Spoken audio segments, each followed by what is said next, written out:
Welcome, ladies and gentlemen, to The Late Show. I'm your host, Stephen Colbert. Let me ask you something. Do you feel lucky? Oh, yeah. Oh, yeah. Well, do you, punk? I hope so.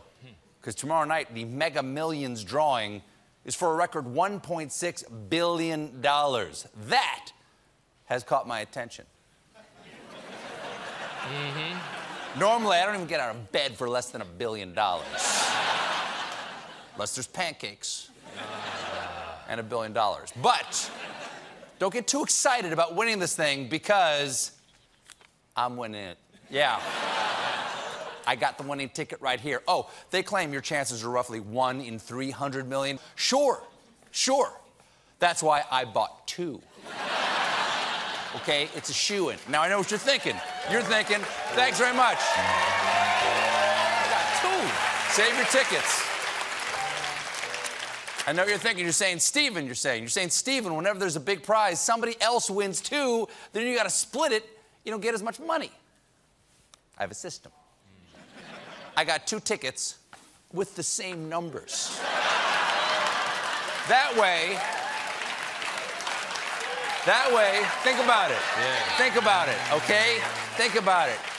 That way, I split the money with me. Now, don't play these numbers, okay? You're on your honor. And I'm a pretty lucky guy. How do you think I got this show? I won it in a dice game against John Dickerson. If it wasn't for that 7 on the rollout, I'd be hosting Face the Nation right now. Speaking of the nation we're all facing, this one. This afternoon, Trump flew down to Texas to hold a rally for Lyin Ted Cruz. And on his way there, he stopped off for the Chopper Talk. On today's edition of Chopper Talk, reporters asked Trump about when Trump attacked Cruz's family during the 2016 primaries. Do you regret implying that Ted Cruz's dad killed JFK? I don't regret anything, honestly. It was the birthday. It all worked out very nicely. Look, come on, you guys. It all worked out, and I won, and Ted Cruz's dad never killed again. Although, I gotta say, I'm hearing troubling reports that he was seen at that consulate in Istanbul a few weeks ago. Trump is so close to Cruz now, he's even pretending to unveil a new nickname for him. To me, he's not Lyin Ted anymore. What is he now? Beautiful Ted. Oh, yes. Yeah, beautiful Ted. So beautiful. Come to think of it, his father didn't kill JFK. His father had sex with JFK. Beautiful sex. Beautiful Ted. Really, somewhere Ted Nugent is weeping over his assault rifle. I thought I was beautiful Ted. Wango Sado. And there's more random cruelty from the Trump administration coming down the pike. This time, they spun the wheel of discrimination and they landed on transgender, because we've just learned of a new Trump plan in which they would narrowly define gender as a biological condition determined by genitalia at birth, which means that transgender people could be defined out of existence. You can't just redefine something to make it go away. I learned that the hard way when I tried to convince everyone in high school my nickname Skid Mark was because of all the cool driving moves I did. The Trump administration is thinking about writing new guidelines that say gender should be defined, quote, on a biological basis that is clear, grounded in science. Oh, now you care about science. Wow, how convenient. Yeah. We're talking about climate change. They weren't worried about it. Look, I haven't reviewed the science on climate change, but I am very interested in what science has to say about baby junk.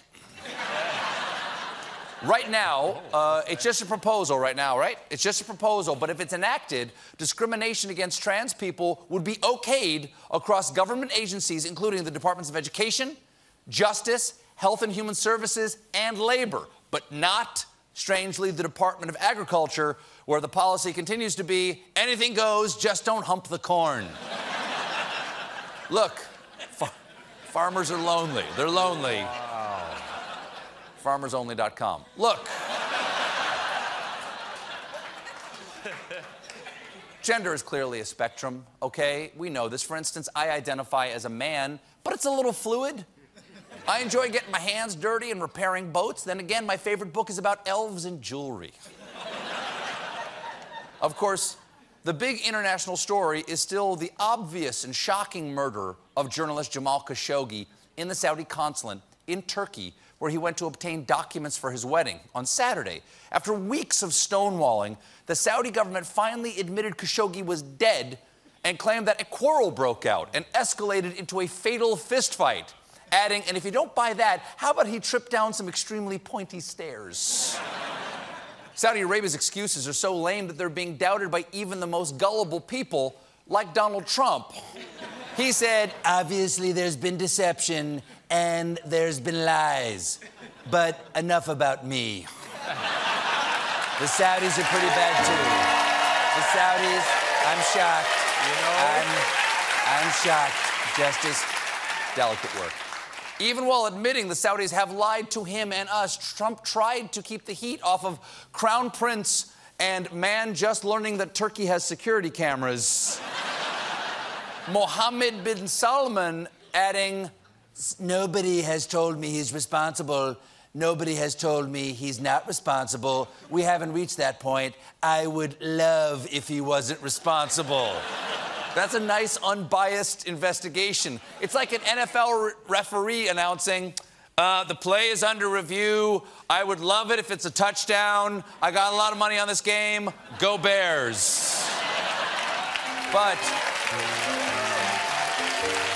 is this on? Is this? Now, all along, Trump has insisted he doesn't want to cancel the weapons deal with Saudi Arabia because he's protecting America's jobs. How many jobs? You won't believe how many. I believe it's the largest order ever made. It's 450,000 jobs. It's 500,000 jobs, American jobs. It's 500,000 jobs. Which means 600,000 jobs. 600,000 jobs, maybe more than that. I think it's over 1 million jobs. Wait, did I say a million? I meant a billion. I mean a Nathan Fillion, a Silmarillion. Everyone in history now works for Raytheon. You're welcome. Of course, a Prince William. Of course, some liberals on the internet, because that's where they hang out, John, the internet. That's right. Some liberals out there on the internet are trying to downplay the Saudi arms deal, saying that at best, it is potentially supporting tens of thousands of new jobs. What left-wing blog did we get that stat from? WhiteHouse.gov.